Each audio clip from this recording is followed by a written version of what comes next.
Hello दोस्तों, welcome to road to IIT. और जैसे कि आप सबको पता है कि हमारा इंटीग्रल कैलकुलस का फुल कोर्स है वो ऑलमोस्ट कंप्लीट होने आया है। हमने बहुत सारे बेसिक्स फंडामेंटल्स बहुत सारे प्रीवियस न्यूमेरिकल्स देख लिए हैं और वही की सीरीज में ही हमारा नेक्स्ट लेक्चर है। ठीक है, ये हमारा लास्ट लेक्चर रहेगा previous numericals for indefinite integration. ठीक है, हमने अब तक जितना भी देखा है सब इनडिफाइनाइट के लिए देखा है। तो आज ये लेक्चर जितना भी लंबा होगा, जो भी हो, मैं आज सारे के सारे क्वेश्चंस कंप्लीट करवा दूंगा आपको। तो नेक्स्ट लेक्चर से हम लोग डिफाइनाइट इंटीग्रेशन स्टार्ट करेंगे। ऑलमोस्ट हर चीज सेम है, लेकिन हाँ डिफाइनाइट में थोड़ा फंडामेंटल्स थोड़े से डिफरेंट होते हैं, थोड़ा फॉर्मूला डिफरेंट है और थोड़ा तरीका डिफरेंट है। तो मैं पहले एक दो लेक्चर उसका बेसिक्स करवाऊंगा और फिर सीधा हम न्यूमेरिकल्स पे आएंगे। ठीक है, तो चलिए आगे बढ़ते हैं। आगे बढ़ने से पहले this is our email address road2iit12@gmail.com। आप यहाँ पे हमें अपने डाउट्स, क्वेरीज और सजेशंस भेज सकते हैं। ठीक है, तो लास्ट टाइम मैंने आपको एक क्वेश्चन होमवर्क में दिया था और आपको बोला था कि आप मुझे उसका आंसर बताइएगा। जो भी आपका आंसर आ रहा हो वो ऑप्शन आपको कमेंट करना था और आई होप कि सबने मुझे वो आंसर कमेंट किया होगा। ठीक है, तो आज पहले हम वही क्वेश्चन देखेंगे और फिर आगे बढ़ने वाले हैं। ठीक है, तो आप देख सकते हैं कि कैसे हमने बहुत सारे क्वेश्चंस जो आईटी जेडबलई में आए हुए हैं, AIIA में आए हुए हैं, सारे के सारे हमने सॉल्व किए हैं। और जो क्वेश्चन मैंने आपको दिया था is this one, integration dx divided by cos x plus √3 sin x equals to what, वो हमें पूछा गया था। ठीक है, तो ये क्वेश्चन मैंने आपको दिया था। चलिए ऐसे आज सॉल्व करते हैं। ओके, तो जैसे कि हम सबको पता है कि हमारे पास इसका और इस फंक्शन का दोनों का एडिशन हो, इस तरह से कोई इंटीग्रेशन अवेलेबल नहीं है। व्हाट वी हैव इज कि हम इसको किसी सिंगल फंक्शन में कन्वर्ट कर सकते हैं। Okay, no problem. अब यहाँ पे मुझे √3 दिख रहा है, तो जो सबसे बेसिक ख्याल आएगा मुझे कि मुझे पता है कि साइन का फॉर्मूला, मुझे कॉस का फॉर्मूला पता है, तो मेरा सबसे बेसिक ख्याल आएगा कि मैं इसको कोई सिंगल फॉर्मूला में कन्वर्ट कर दूं। तो वो कैसे करना है वो भी हमें पता है। मैं क्या करूंगा, देखिएगा ध्यान से। मैं इसको लिखूंगा इंटीग्रेशन dx, ऊपर नीचे 2 के साथ मल्टीप्लाई करूंगा तो ये 2 हो जाएगा, यहाँ पे हो जाएगा 1/2 cos x plus √3/2 sin x। ऐसा मैंने क्यों किया, क्योंकि 1/2 and √3/2 are the values of some theta of sine and cos. Okay, तो अब इसको मैं क्या करूंगा, इसको मैं कैसे एडजस्ट करता हूँ देखिएगा। ये हो जाएगा 1/2 इंटीग्रेशन dx, यहाँ पे हो जाएगा 1/2 को मैं लिख सकता हूँ sin π/6। ओके, लिख सकता हूँ इनटू ये हो जाएगा cos theta cos x plus ये हो जाएगा cos π/6 into sin theta sin x। Okay, तो इसको मैंने ये मेरा फॉर्मूला बन गया है किस फंक्शन का, sign alpha cos beta plus cos alpha sign beta. तो उसको मैं लिख सकता हूँ 1/2 इंटीग्रेशन dx अपॉन, ये मेरा फॉर्मूला है sine of x plus π/6। No problem at all. ठीक है, साइन ऑफ x प्लस π/6, तो ये हो जाएगा 1/2 integration cosec of x plus π/6। ठीक है, इंटू dx। ये हो गया हमारा। देखिए मैं वही बात कर रहा था कि एक सिंगल फंक्शन में कन्वर्ट हो गया, इसका मुझे इंटीग्रेशन पता है। ठीक है, नेक्स्ट पेज ले लेता हूं मैं। 1/2 मेरा बाहर का बाहर रहेगा। कॉसेक का इंटीग्रेशन हमें पता है, हमने देखा हुआ है फॉर्मूला में, लॉग मोड कॉसेक अंदर है x plus π/6 minus cot, cosec minus cot वो हमारा फॉर्मूला है। ठीक है, जो भी एंगल अंदर थीटा हो वो वैसे का वैसा रहेगा। ठीक है, ओके, नो प्रॉब्लम। तो हमारा ये आंसर आ गया है, लेकिन ये ऑप्शन में यहाँ पे हमें कहीं पे भी अवेलेबल नहीं है। ठीक है, ऑप्शन में जो अवेलेबल है वो x/2 थीटा के टर्म में है, आप देखिए। तो मैं क्या करना पड़ेगा, मुझे ये जो मेरा फंक्शन है ये दोनों, उसको मुझे थोड़ा सिंप्लीफाई करना पड़ेगा। ठीक है, तो इसके लिए मैं क्या करता हूँ, देखिए मैं आपको एक छोटा सा चीज समझा देता हूँ, इसको हम कैसे लिख सकते हैं। यहाँ पे देखिए ये कॉसेक थीटा है माइनस ये है cot theta. What I will do is, ये मेरा आंसर आ गया। ठीक है, आप इसको साइड में रख दीजिए मार्क करके, ये मेरा फाइनल आंसर ही है। सिर्फ मुझे इसको थोड़ा सब्स्टिट्यूट करना है। कॉसेक माइनस कॉट लिखा मैंने, इसको लिख सकता हूँ 1 sin theta minus cos theta upon sine theta. No problem at all. ठीक है, ये हो गया 1 cos theta divided by sine theta. Okay, 1 cos theta मतलब 2 sin स्क्वायर थीटा बाई 2, और ये हो जाएगा 2 sin theta by 2 into cos theta by 2। Okay, no problem.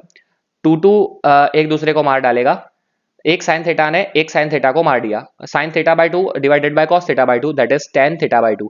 तो जहां पे भी मुझे ये चीज दिखे cosec theta minus cot theta, उसको मैं लिख सकता हूं tan theta by 2। No problem. तो यहां से मैं ये आंसर को कैसे लिख सकता हूं, ये हो जाएगा 1/2 log mod cosec theta minus cot theta, तो उसको मैं लिख सकता हूं tan थीटा बाई 2। थीटा मतलब ये पूरा फंक्शन है, तो इसके बाई 2 मतलब, इसके बाई 2 मतलब x/2 प्लस π/6/2 दैट इज π/12। ठीक है, प्लस c। तो ये मेरा हो गया फाइनल आंसर। आई होप सबको यहाँ पे समझ में आया होगा। This is my final answer. और ये देखिए यहाँ पे x/2 के टर्म में है और यहाँ पे 10 फंक्शन है, तो ये मेरा ऑप्शन हो जाएगा। कौन सा ऑप्शन है आप बताइए मुझे? 1/2 log मोड x/2 प्लस π/2। यहाँ पे ये π/2 है, एक सेकंड, आई होप प्लस है यहाँ पे, हाँ प्लस है। चलिए तो मेरा आंसर हो जाएगा option number C, 1/2 log mod 10 x/2 plus π/12। ठीक है, ये मेरा आंसर हो गया, फाइनल आंसर। तो आई होप सबने ऑप्शन सी ही मुझे कमेंट किया होगा। ठीक है, तो चलिए हम बढ़ते हैं आगे हमारे नेक्स्ट क्वेश्चन पे। जो आज का हमारा नेक्स्ट क्वेश्चन है वो ये है। ओके, ऑलमोस्ट मैं बोलूंगा बहुत ज्यादा डिफिकल्ट नहीं है, ऐसा सिमिलर क्वेश्चन हमने किया हुआ है आगे भी। ठीक है, तो इस क्वेश्चन में हम क्या करेंगे, देखिए ये ऑलमोस्ट आपको लग रहा होगा इस क्वेश्चन जैसा। देखिए सेम क्वेश्चन है, सेम क्वेश्चन है। ठीक है, यहाँ पे सिर्फ अल्फा की जगह यहाँ पे रख दिया है इन लोगों ने π/4। कौन बोलता है कि भैया क्वेश्चन रिपीट नहीं होते? देखिए ये 2008 का क्वेश्चन है और ये है 2004 का क्वेश्चन। आपके सामने प्रूफ है कि क्वेश्चन रिपीट हुआ है। ठीक है, सिर्फ फॉर्मेट डिफरेंट है, बाकी क्वेश्चन सेम रिपीट है, अल्फा की वैल्यू चेंज है। ठीक है, दैट इज द रीजन कि हम प्रीवियस क्वेश्चन सॉल्व कर रहे हैं। ठीक है, क्वेश्चन रिपीट हमेशा होते हैं। अब इसको जैसे आगे वाले को सॉल्व किया था ऐसे ही इसको सॉल्व करेंगे। बहुत सिंपल फंडा है कि what we will do is कि x minus π/4 is equal to T.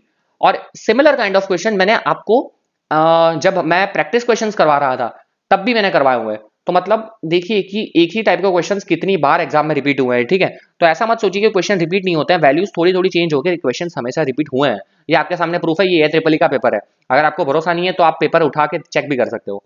ये हो जाएगा dx is equal to dt, जो आगे के दोनों 3 क्वेश्चन में हमने फॉलो किया था, वही सेम फंडा है। यहाँ पे देखिए x माइनस π/4 नीचे बड़ा फंक्शन है तो उसको मुझे रिड्यूस करना है, ऊपर ले जाना है, तो x माइनस π/4 t एज्यूम कर लिया, तो dx is equal to dt हो गया। और x क्या हो गया? π/4 प्लस टी, नो प्रॉब्लम। तो अब मैं इसको वैल्यूज पुट कर दूंगा। ठीक है, तो ये क्या हो जाएगा, i इज इक्वल टू √2, यहाँ पे आ जाएगा sine t plus π/4 divided by sine t dt। अब मुझे पता है इसको सेपरेट देना है, मतलब साइन अल्फा प्लस बीटा का फॉर्मूला अप्लाई करना है, डिनोमिनेटर सेपरेट देना है और इंटीग्रेशन करना है। बहुत ही सिंपल न्यूमेरिकल है। हमने जो आगे टफ न्यूमेरिकल सॉल्व किए उसके कंपैरिजन में इजी है। यहाँ पे sine alpha cos beta plus cos alpha cos T into sine beta, मतलब sine π/4 divided by sine T. ठीक है, ओके नो प्रॉब्लम। और यहाँ पे हो जाएगा dt। अब देखिए cos π/4 1/√2, sin π/4 1/√2 और यहाँ पे √2 है, तो √2 ये जो होगा ये सब एक दूसरे को खत्म कर देंगे। ठीक है, तो यहाँ पे बचेगा sin t by sin t, separate दूंगा तो ये हो जाएगा integration sin t by sin t that is 1, और dt सेपरेट दूंगा तो dt, प्लस यहाँ पे हो जाएगा integration cos t by sin t that is cot t dt, sorry cot t dt। ठीक है, ये बचा। और इसका मुझे पता है, ये हो जाएगा t प्लस ये हो जाएगा कॉट का इंटीग्रेशन आप बताओ मुझे, कॉट का होता है log mod sin t dt। ठीक है, तो अब यहाँ पे मैं वैल्यू पुट करूंगा t की वैल्यू क्या हमने एज्यूम की थी, x माइनस π/4 t की वैल्यू प्लस यहाँ पे log mod sin t, sine की जगह t की जगह हम रखेंगे x माइनस π/4 प्लस c। ठीक है, अब देखिए ये दिस बोथ आर कांस्टेंट, π/4 भी कांस्टेंट है, c भी कांस्टेंट है, दोनों को साथ में ले लूंगा। तो मेरा फाइनल आंसर जो होगा वो हो जाएगा x plus log mod sine x minus π/4। ठीक है, प्लस c माइनस π/4, उसको मैं ले देता हूँ c1, तो ये हो जाएगा c1 is equal to c minus π/4। ठीक है, एक नया कॉन्स्टेंट उसको c1 नाम दे दिया, तो ये मेरा हो जाएगा फाइनल आंसर। ठीक है, आई होप सबको समझ में आया होगा। इजी क्वेश्चन था, रिपीटेड क्वेश्चन था। ठीक है, तो इसका करेक्ट आंसर जो है वो मेरा है x plus log mod sine, मतलब this one, option number C is correct answer. ठीक है, चलिए आगे बढ़ते हैं। मैंने आपको बताया था कि मैं लास्ट में ये ट्रिपल ई वाले सारे क्वेश्चन ले रहा हूँ, ये जैसे ही खत्म हो गए इनडिफाइनाइट वाला हमारा फंडा चैप्टर खत्म हो जाएगा। उसके बाद डिफाइनाइट के हम थोड़े क्वेश्चन देखेंगे और उसका बेसिक्स भी देखेंगे। ठीक है, आप देखिए हमने लिमिट कंटिन्यूटी में करीबन लिमिट्स और कंटिन्यूटी में हमने अब तक करीबन 20 वीडियो अपलोड किए हैं। देन डिफरेंशिएबिलिटी में हमने 19 वीडियो अपलोड किए, इसमें इंक्रीज तो होते ही जाएंगे। ठीक है, और इंटीग्रल कैलकुलस में आप देख रहे हैं कि ऑलमोस्ट अभी तक हमारे 18 वीडियोस अपलोड हो चुके हैं, और अभी पूरा डिफाइनाइट में भी मैं शायद तक 6 से 7 वीडियो और लूंगा, तो टोटल मुझे लग रहा है कि 25 क्वेश्चन इसमें भी हो जाएंगे। ठीक है, तो काफी बेसिक से हम जा रहे हैं और अच्छे अच्छे ले रहे हैं। तो आपका काम क्या है, आपको पूरा वीडियो देखना है, लाइक करना है, और कुछ भी डाउट हो तो आप मुझे पूछ सकते हैं। ठीक है, इंटरेक्टिव सेशन हमेशा रखना है। चलिए नेक्स्ट क्वेश्चन पे हमारे देखते हैं, 2012 में आया हुआ क्वेश्चन। इफ क्वेश्चन पढ़ता हूं, if integration 5 tan x divided by tan x minus 2 is equals to x plus a ln mod sin x minus 2 cos x plus k then a is equal to what. तो मतलब यहाँ पे जो a है वो हमें find करना है, ठीक है। तो क्या कर सकते हैं यहाँ पे हम, ठीक है। अप्रोच, जैसे कि मैंने हमेशा से अप्रोच की बात की हुई है हर एक क्वेश्चन में। अप्रोच कैसे करना है इसको, क्वेश्चन को टैकल करना है, ठीक है। तो देखिए यहाँ पे मुझे tan x दिख रहा है, ओके, और यहाँ पे मुझे sin x cos x दिख रहा है, नो प्रॉब्लम। तो मुझे यहाँ पे लग रहा है कि आंसर में sin x cos x है, यहाँ पे क्वेश्चन में tan x है। तो मेरा एक चांस बनता है कि मैं tan x को sin x cos x में करके सिंप्लीफाई करके आंसर आने का ट्राई करूं, और मैं वही यहाँ पे फॉलो करने वाला हूँ, ठीक है। तो स्टार्ट करते हैं। इंटीग्रेशन ये हो जाएगा 5 tan x मतलब sin x divided by cos x, no problem at all. यहाँ पे भी sin x divided by cos x minus 2 और यहाँ पे dx, ओके। चलिए, तो सिंप्लीफाई करने के बाद ये हो जाएगा मेरा 5 sin x divided bye 5 sin x cos x एक जो मार डालेगा sin x minus 2 cos x। ओ देखिए sin x, सिर्फ sin x cos x में कन्वर्ट करने से मुझे sin x minus 2 cos x दिख गया, और ये मेरे आंसर में भी अवेलेबल है, ठीक है। तो अब मुझे मेरा थोड़ा दिमाग चलने लगेगा, मुझे क्या करना है, ठीक है। आप देखिए, ध्यान से देखिएगा, sin x minus 2 cos x है, और यहाँ पे पहले तो x है। x है मतलब क्या है कि किस चीज का इंटीग्रेशन x होता है, 1 का। तो मतलब यहाँ पे ऊपर जैसा ही कुछ ना कुछ तो होगा ही, तभी इन लोगों ने किया होगा। तो अब मैं क्या करने वाला हूँ, थोड़ा एडजस्टमेंट करने वाला हूँ, ध्यान से देखना, ठीक है। अब मैं क्या करने वाला हूँ, ये स्टेप सबसे इंपॉर्टेंट है।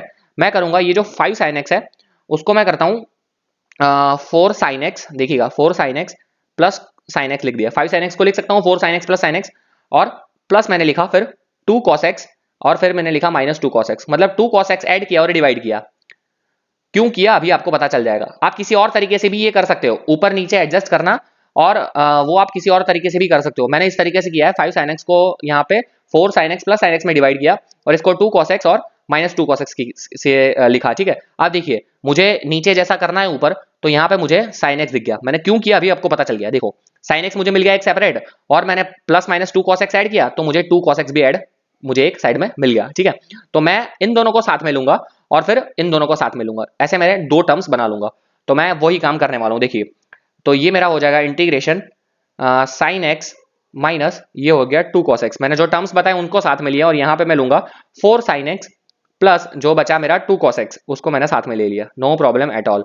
यहाँ पे हो गया sin x minus 2 cos x, और ये है मेरा dx।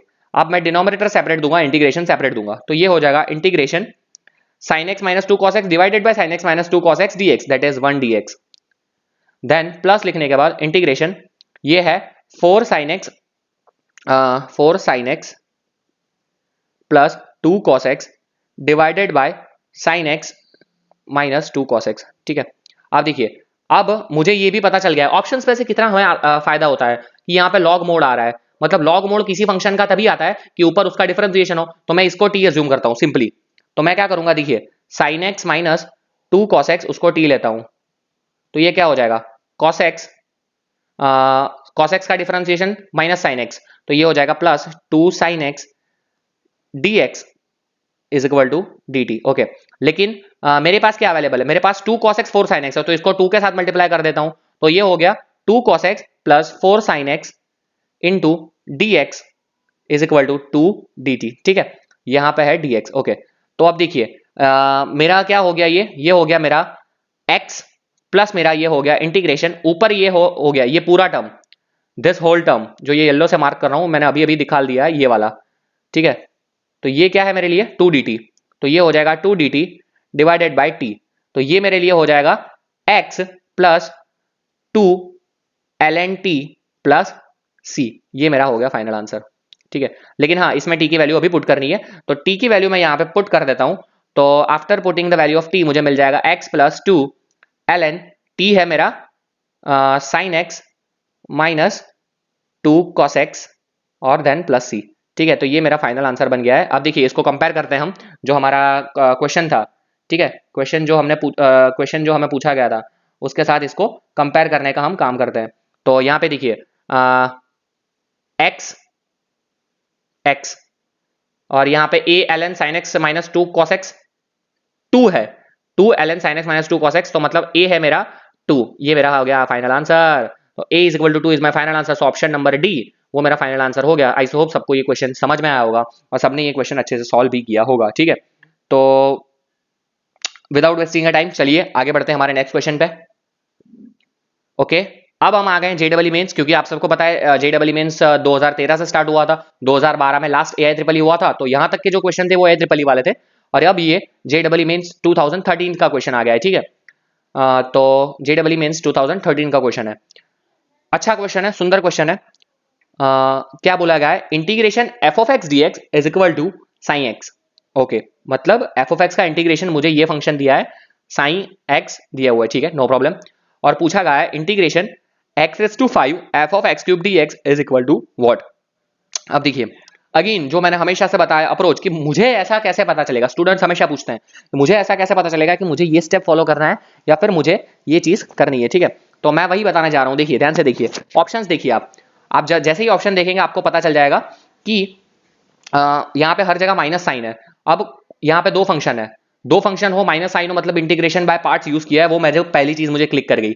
दूसरी चीज मुझे ये पता चल गया कि यहाँ पे एक्स क्यूब है और यहाँ पे एक्स रेज टू 5 है, तो एक्स रेज टू 5 को मैं लिख सकता हूँ, एक्स रेज टू 5 को मैं लिख सकता हूँ। पहली चीज मुझे एफ ऑफ एक्स क्यूब का इंटीग्रेशन नहीं पता है, इस चीज का मुझे इंटीग्रेशन नहीं पता है, मुझे पता है इंटीग्रेशन एफ ऑफ एक्स का। तो मेरे पास एक ही ऑप्शन है कि एक्स रेज टू 5 को मैं लिखूं x cube into x square, और एक्स क्यूब में अज्यूम करूं टी, तो यहां पे भी मुझे एफ ऑफ टी हो जाएगा जिसका इंटीग्रेशन भी मुझे डायरेक्ट पता है, और यहाँ पे x square into d x जो इसका डिफरेंशिएशन है तो वो डी टी भी हो जाएगा, ठीक है। तो यहां से मुझे ऑप्शंस पे से मुझे एकदम इजीली पता चल गया कि मुझे क्वेश्चंस में करना पड़ेगा पहले x cube is equal to t assume, तो यहाँ पे हो जाएगा 3x square d x is equal to d t. Okay no problem. अब मैं क्वेश्चंस को रीअरेंज करता हूँ, ठीक है, आपके लिए। देखिए इसको थोड़ा मिटा देता हूँ, नो प्रॉब्लम। ओके, अब क्वेश्चन मुझे दिया है integration x raise to 5 f of x cube into d x, ठीक है। तो अब मैं इसको लिखता हूं integration x cube into f of x cube into x square d x, कोई प्रॉब्लम नहीं, सेम ही चीज है, ठीक है। एक्स क्यूब मतलब टी, ये हो गया एफ ऑफ टी और ये हो गया डी टी, ठीक है। ये मैंने क्यों किया, दो तरीके से किया, दो वजह से किया, क्योंकि मुझे एफ ऑफ टी का ही इंटीग्रेशन पता है, एफ ऑफ एक्स क्यूब का नहीं पता है। आप एफ ऑफ एक्स समझो यहाँ पे या एफ ऑफ टी समझो, उसे कोई डिफरेंट नहीं आएगा। यहाँ पे एक्स लिखा है तो साइन एक्स है, तो यहाँ अगर मैं टी लिखता हूँ तो यहाँ साइन टी आ जाएगा, ठीक है। तो मुझे इस चीज का इंटीग्रेशन पता है, इस चीज का नहीं पता, इसीलिए मैंने ये किया। दूसरी चीज ऑप्शंस पे से भी मुझे पता चल रहा है कि मुझे इस तरह से ही आगे बढ़ना है, ठीक है। तो अब मैं इस फंक्शन के लिए क्या यूज करूंगा, इंटीग्रेशन बाय पार्ट्स। अब बहुत ही कॉमन चीज है, मुझे इंटीग्रेशन एफ ऑफ एक्स का दिया है, तो मैं इसको ही, जिसका इंटीग्रेशन पता है उसको हम क्या एज्यूम करते हैं, v, तो इसको मैं v एज्यूम करूंगा और इसको मैं एज्यूम करूंगा u। तो इससे मैं इंटीग्रेशन बाय पार्ट्स अप्लाई करता हूं, ठीक है। देखिए तो ये मेरा हो जाएगा ओके, यहां पे देखिए एक यहां पे हो जाएगा x square d x is equal to d t by three, okay no problem. तो यहाँ पे डी टी बाई थ्री भी आएगा, तो 1/3 मैं बाहर ले लेता हूँ पहले, तो ओके ओके कहाँ गया पेज, ये रहा, चलो 1/3 बाहर, अंदर हो गया t into f of T D t. Okay, अब इसका बहुत ही सिंपल तरीके से इंटीग्रेशन बाय पार्ट्स, 1/3 और यहाँ पे t constant, integration f of t into d t, then minus लिखने के बाद बड़ा इंटीग्रेशन, t का डिफरेंशिएशन हो जाएगा 1, फिर अंदर आ जाएगा इंटीग्रेशन में F of T D T, ठीक है। आई होप यहाँ तक सबको चीज क्लियर हुई होगी। अब ये हो जाएगा 1/3, यहाँ पे है t, integration f of T D T उसको मैं लिख सकता हूँ साइन टी, जो हमें क्वेश्चन में दिया हुआ है, माइनस इंटीग्रेशन यहाँ पे integration f of T D T उसको मैं लिख सकता हूँ साइन टी, और यहाँ पे आ जाएगा डी टी, ठीक है। ये बहुत ही कॉमन चीज है, ये सबको हमें पता है, और वही चीज मैंने बार बार लिखी है, ठीक है। तो आई होप सबको समझ में आया होगा। इंटीग्रेशन यूवीडीएक्स का मैंने फॉर्मूला ही लगाया है यहाँ पे, ठीक है। अब मुझे पता है कि मुझे इसका इंटीग्रेशन पता है, नहीं पता है, कोई प्रॉब्लम नहीं, जहां पे नहीं पता है उसको छोड़ दो और आगे बढ़ जाओ। अब यहाँ पे मैं टी की वैल्यू पुट कर दूंगा, तो ये 1/3 हो जाएगा, यहाँ पे हो जाएगा एक्स क्यूब, और ये हो जाएगा साइन टी की वैल्यू एक्स क्यूब, माइनस लिखने के बाद यहाँ पे हो जाएगा ये sign x cube D T की वैल्यू क्या है, ध्यान से देखिए, डी टी की वैल्यू क्या है, d t is equal to 3x square d x, 3x square d x plus c. Okay, अब सिर्फ मुझे करना है एक चीज, सिंप्लीफाई, 1/3 कॉमन ले लेता हूं, तो हो जाएगा अंदर एक्स क्यूब, ये हो जाएगा sine of x cube, minus लिखने के बाद 1/3 और 3 एक दूसरे को बाहर डालेंगे, तो अंदर बच जाएगा x square sine x cube d x plus C, और ये मेरा बन जाएगा फाइनल आंसर, और ये मुझे शायद तक ऑप्शन में दिया भी हुआ है, देखते हैं। 1/3 x cube sine x cube, 1/3 x³ sine x³ minus 3, 3 तो नहीं आएगा। 1/3 x³ साइन x³ कहाँ गया, कौन सा ऑप्शन है, देखिए ये वाला C option is my correct option. देखिए 1/3 x³ साइन x³ माइनस लिखने के बाद integration x² sine x³ dx plus C, तो ऑप्शन सी मेरा करेक्ट आंसर हो जाएगा। देखिए बहुत ही अच्छा क्वेश्चन था, I will say unique question था, ठीक है। तो आई होप सबको समझ में आया होगा। अगर जो बंदा मेरा वीडियो स्टार्ट कर रहा है, फिर से मैं बता दे रहा हूँ, आप एंड तक देखिए। कोई भी वीडियो आप देख रहे हो तो आप पहले पॉज करिए, खुद से ट्राई करिए, तभी आपको पता चलेगा, ठीक है। बहुत बार बताया हुआ है, फिर से मैं बता रहा हूँ। ओके, नेक्स्ट क्वेश्चन अगेन अच्छा सुंदर टिकाऊ क्वेश्चन, JEE मेंस 2014 में आया हुआ है। यहाँ पे बोला गया integration 1 + x - 1/x into e⁻x + 1/x dx, ठीक है। जिन जिन लोगों ने मेरे वीडियोस देखे हुए हैं, जो जो मुझे रेगुलरली फॉलो करता है, उनको पता है कि मैं हमेशा अप्रोच की बात किया हूँ क्वेश्चंस में, कि कैसे अप्रोच हम लगाते हैं क्वेश्चन में, ठीक है। और कैसे हमें पता करना है कि कौन सी चीज़ कहाँ और कब कैसे क्या फॉलो करना है, ठीक है। तो यहाँ पे वही चीज़ मैं फिर से करने वाला हूँ कि देखिए अप्रोच कैसे होना चाहिए। तो यहाँ पे मुझे जो पता चल रहा है उस हिसाब से मैं आगे बढ़ने वाला हूँ, ठीक है। अब देखिए यहाँ पे 1 है प्लस x - 1/x है, नो प्रॉब्लम। और यहाँ पे है x प्लस 1/x dx, ये मुझे अवेलेबल है e⁻ की पावर में, ठीक है, ओके नो प्रॉब्लम। अगर मैं x प्लस 1/x को t लेता हूँ सपोज, तो मेरा उसका इंटीग्रेशन डिफरेंशिएशन होगा 1 - 1/x², जो मुझे यहाँ पे कहीं पे भी अवेलेबल नहीं है। यहाँ पे मुझे जो अवेलेबल है वो चीज़ है -x² है, मतलब कि 1 - 1/x अवेलेबल है, ठीक है, ओके। तो यहाँ पे मैं क्या कर सकता हूँ, ठीक है, मैं एक चीज़ यहाँ पे कर सकता हूँ कि यहाँ पे इन दोनों में से मैं x कॉमन ले सकता हूँ, ठीक है। और फिर मैं उसका डिफरेंशिएशन यहाँ पे एडजस्ट होगा मेरा, लेकिन उसके लिए मुझे ये सेपरेट देना पड़ेगा। देखिए आपके सामने मैं सोच रहा हूँ कि कैसे करना है, तो मैं क्या करूँगा, इन दोनों को ही मुझे लेना है, तो मैं पहले सेपरेट देता हूँ ये। तो मैं क्या करूँगा, देखिएगा ये मैं करता हूँ e⁻x + 1/x into 1 dx, okay no problem. और फिर मैं लिखता हूँ plus integration x - 1/x into e⁻x + 1/x, यहाँ पे है dx, ओके। ये मैंने क्यों किया, क्योंकि मुझे यहाँ पे दिख रहा है कि यहाँ पे अगर मैं x कॉमन लेता हूँ तो ये 1 - 1/x² होगा, और ये x + 1/x उसका डिफरेंशिएशन ये है 1 - 1/x², तो ये हो सकता है। मैंने यहाँ पे ही क्यों नहीं किया, क्योंकि यहाँ से पूरा x कॉमन लेने में दिक्कत हो जाएगा, तो फिर पूरा x लूंगा तो यहाँ पे 1/x भी आ जाएगा, तो वो जनरेट नहीं हो पाएगा, ठीक है। जो हमें चाहिए वो यहाँ पे नहीं मिलेगा, इसीलिए मैंने ये काम किया है, नो प्रॉब्लम। अब देखते हैं क्या करना है हमें आगे। अब देखो दो मेरे पास इंटीग्रेशन अवेलेबल हो गए। अब जो ये पहला है, इसको मैं इसका मेरे पास क्या ऑप्शन है, देखिए इसका मेरे पास एक ही ऑप्शन है, integration by parts. Integration by parts के सिवा इसका मेरे पास कोई ऑप्शन नहीं है। तो जो ई होता है, ई वाला फंक्शन, उसका इंटीग्रेशन हमेशा से डिफिकल्ट होता है, तो हम इसको बट ऑब्वियसली क्या अज्यूम करते हैं, यू अज्यूम करते हैं। ये हो जाएगा यू और ये हो जाएगा वी। तो इंटीग्रेशन बाय पार्ट्स में अप्लाई करता हूं, तो यू कांस्टेंट आ जाएगा, यू इंटीग्रेशन वी dx, मतलब e⁻x + 1/x constant integration v, मतलब वी का इंटीग्रेशन हो जाएगा x, फिर माइनस लिखने के बाद इसका डिफरेंशिएशन, मतलब e⁻x + 1/x का differentiation e⁻x + 1/x into 1 - 1/x² into इसका इंटीग्रेशन, मतलब x dx, ठीक है। ये मेरा हो गया इस चीज का सिंप्लीफिकेशन। इसको मैं लिखता हूं बाद में, या साथ में लिखता हूं, चलो। प्लस ये है integration x - 1/x into e⁻x + 1/x dx, no problem. देखिए अब देखिए ध्यान से देखिएगा, कुछ भी यहां से हिलना मत। इसको मैं यहां लिखता हूं फिर से, देखिए ये हो गया x into e⁻x + 1/x, minus लिखने के बाद इंटीग्रेशन x यहां पे अंदर दे देता हूं, तो क्या हो जाएगा x - 1/x, x - 1/x into e⁻x + 1/x dx, और ये हो जाएगा plus integration x - 1/x into e⁻x + 1/x dx, ठीक है, ओके। अब देखिए ये क्या हो गया, मैंने सिर्फ एक छोटा सा स्टेप किया और यहां पे मुझे पता चल गया कि ये भैया दोनों तो सेम हो रहे हैं, देखो। तो ये दोनों यहां पे एक दूसरे को मार डालेंगे, देखो यहीं पे, इसको मुझे अज्यूम करने की जरूरत नहीं पड़ी, यहीं पे इन दोनों को एक दूसरे को मार डाला और मेरा आंसर आ गया x into e⁻x + 1/x + c, ठीक है, and which is given in the option D, ठीक है। आई होप सबको ये क्वेश्चन समझ में आया होगा। अप्रोच जो मैं हमेशा से बता रहा रहता हूं कि मैंने सोचा कि यहाँ पे इसको अज्यूम करने का मैंने सोचा, ठीक है, और मैंने अप्लाई किया और यहाँ पे मुझे दिखा कि ये तो सिंगल फंक्शन हो रहा है, मैंने यूवीडीएक्स अप्लाई किया। यूवीडीएक्स अप्लाई करते ही मुझे पता चल गया कि भैया ये तो सेकंड फंक्शन तो ऑलमोस्ट सेम ही जनरेट हो रहा है जैसा यहाँ पे अवेलेबल है एक्स मल्टीप्लाई करने पे, तो मैंने इसको कन्वर्ट नहीं किया और सीधा मुझे ये फंक्शन और ये फंक्शन दोनों इक्वल हो गए विद द डिफरेंट साइन, और एक दूसरे दोनों ने एक दूसरे को मार डाला और ये मेरा फाइनल आंसर बन गया है, ठीक है। आई होप ये क्वेश्चन भी सबको अच्छे से समझ में आया होगा। चलिए बढ़ते हैं हमारे नेक्स्ट क्वेश्चन की ओर। Next question again JW means 2015 में हुआ। आप देखिए 2013, 2014, 2015 कैसे ये चैप्टर बहुत इंपॉर्टेंट है, हर साल इसमें से क्वेश्चंस बनते रहते हैं।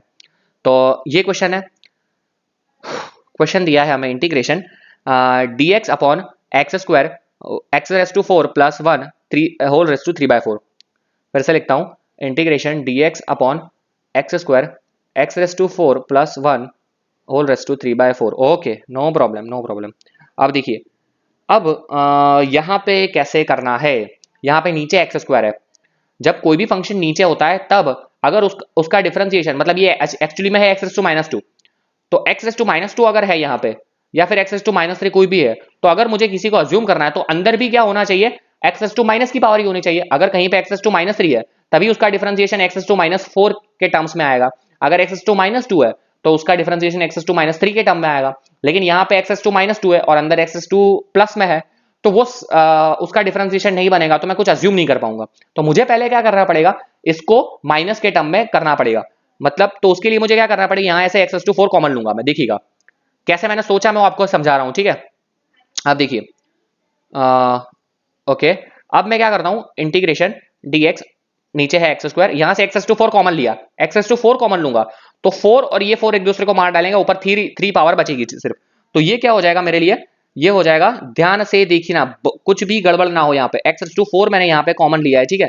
तो यहाँ पे बच जाएगा x raise to x cube into ये हो जाएगा 1 plus x raise to -4 whole raise to 3/4, ठीक है। आई होप यहां तक हर एक बंदे को हर एक चीज एकदम सटीक से क्लियर हुई होगी, ठीक है। तो कुछ भी गड़बड़ नहीं करना है। देखो मैंने क्या किया है, मैंने एक्स रेस टू 4 यहां से कॉमन लिया है, एक्स रेस टू 4 जैसे ही कॉमन लिया 4 मार दिया और यहाँ पे सिर्फ एक्स क्यूब मेरा बच गया है, ठीक है। यहां तक एक सबको आई होप की क्रिस्टल क्लियर हुआ होगा। Okay, no problem. अब मैं क्या कर सकता हूं, अब मैं यहाँ पे अज्यूम कर सकता हूँ x raise to 4 x raise to -4 is equal to t में अज्यूम कर सकता हूँ, ठीक है।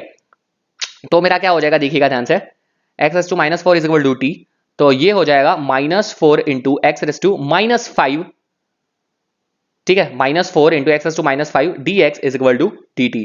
तो ये मेरा हो जाएगा एक्स रेस टू -5 dx, जो यहाँ पे मेरा अवेलेबल है, this is nothing but x raise to -5 dx is equal to मेरे लिए हो जाएगा dt डिवाइडेड बाय -4, ठीक है। और यहाँ पे हो जाएगा 1 plus t whole raise to 3/4, इसको मैं नेक्स्ट स्लाइड में पुट करता हूँ। तो ये मेरा हो जाएगा, देखिए ये हो गया मेरा dt डिवाइडेड बाय -4 इंटू नीचे हो जाएगा 1 plus t whole raise to 3/4, ठीक है। आई होप यहाँ तक सबको हर एक चीज क्लियर हुई होगी।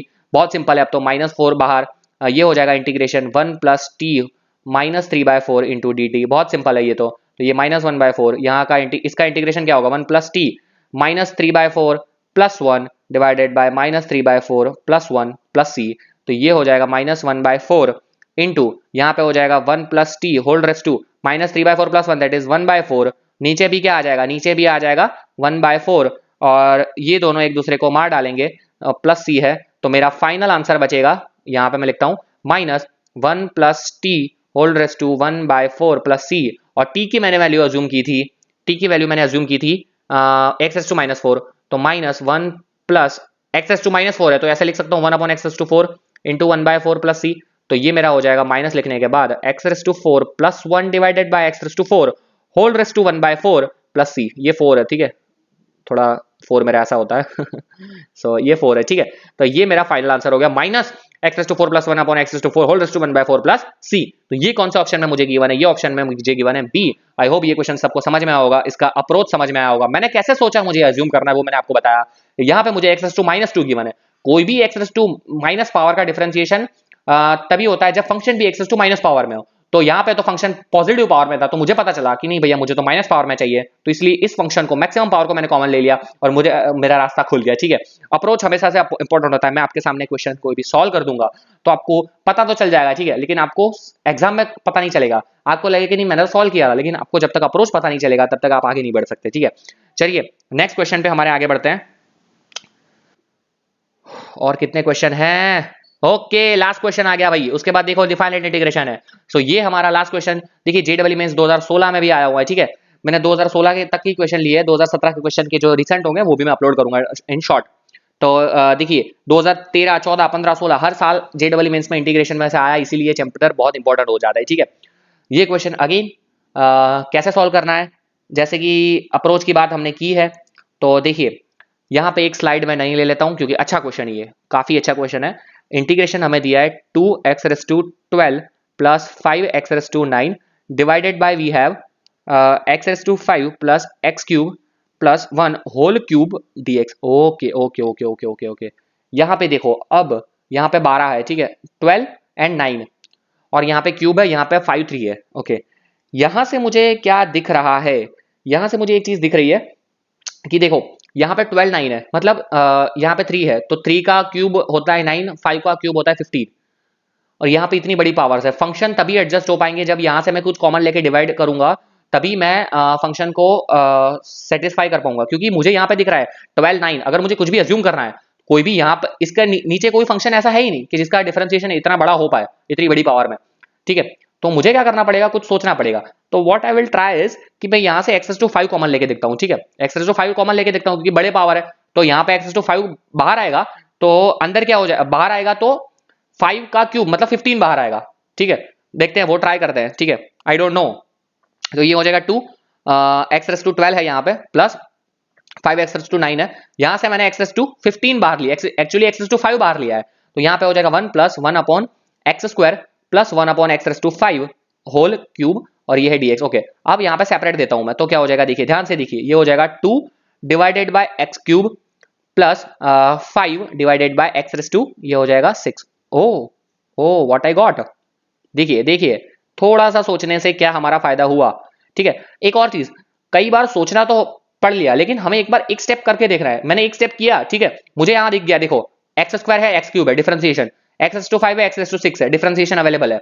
ठीक है, 1 अपॉन में है तो इसका डिफरेंशिएशन नहीं होगा, ये डिफरेंशिएशन अवेलेबल है, तो यहां से मेरा काम बहुत ही आसान हो गया। अब मैं क्या करूंगा, अब मैं यहाँ पे 1 plus 1 by x² plus 1 by x⁻5 उसको मैं ले लेता हूं उसको मैं ले लेता हूं t, तो ये हो जाएगा 0, ये हो जाएगा -2 अपॉन x³ और ये हो जाएगा -5 अपॉन x⁻6, और ये हो जाएगा बगल में dx is equal to dt।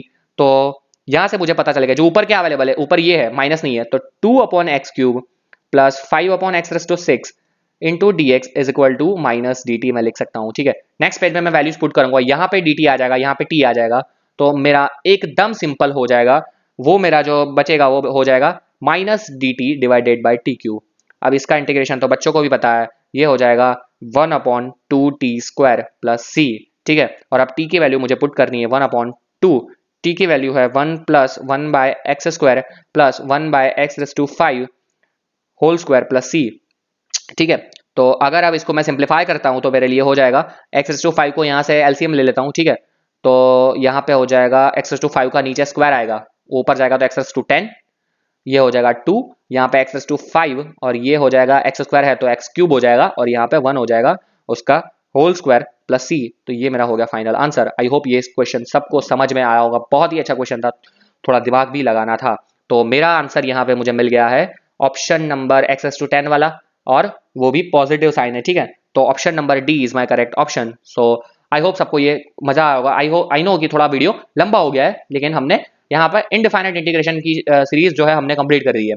अब नेक्स्ट वीडियो में हम स्टार्ट करेंगे डिफाइनाइट इंटीग्रेशन, देख लीजिए, रेडी है अपना। तो डिफाइनाइट इंटीग्रेशन पे हम अटैक करेंगे। पहले मैं थोड़ा बेसिक्स बताऊंगा, थोड़े बेसिक्स क्वेश्चन भी करवाऊंगा, और इसमें क्या क्या मिस्टेक्स हो सकती है वो भी समझाऊंगा। और दो लेक्चर के बाद, आई विल नॉट से 3, 2 लेक्चर के बाद हम सीधा अटैक कर देंगे प्रीवियस क्वेश्चंस पे, और इसमें भी हम काफी अच्छे से आगे बढ़ने वाले। ठीक है, so till then thank you for watching this video. Like कर दीजिए, शेयर कर दीजिए, कमेंट करना ना भूले। अगर आपको पसंद आया हो तो भी कमेंट करिए, अगर आपको कोई दिक्कत हो रही हो, कोई डाउट हो तो भी कमेंट करें, ठीक है। और हाँ, वीडियो को सब्सक्राइब कर दीजिए। मैंने एक और वीडियो अपलोड किया था बहुत ही अच्छा कि 7 इंपॉर्टेंट स्टेप्स मैंने बताए थे कि कौन से हम बच्चों को, स्टूडेंट्स को, कोई भी एग्जाम क्लियर करनी हो, कोई भी एग्जाम क्रैक करनी हो, खास करके जेडबल मेंस, गेट, कैट एग्जाम, तो कौन से इंपॉर्टेंट 7 स्टेप्स उनको फॉलो करनी चाहिए, ये वीडियो भी ना कंपलसरी देखे, ठीक है। तो आई होप सबको मजा आ रहा होगा। तो चलिए मिलते हैं नेक्स्ट लेक्चर में। Thank you.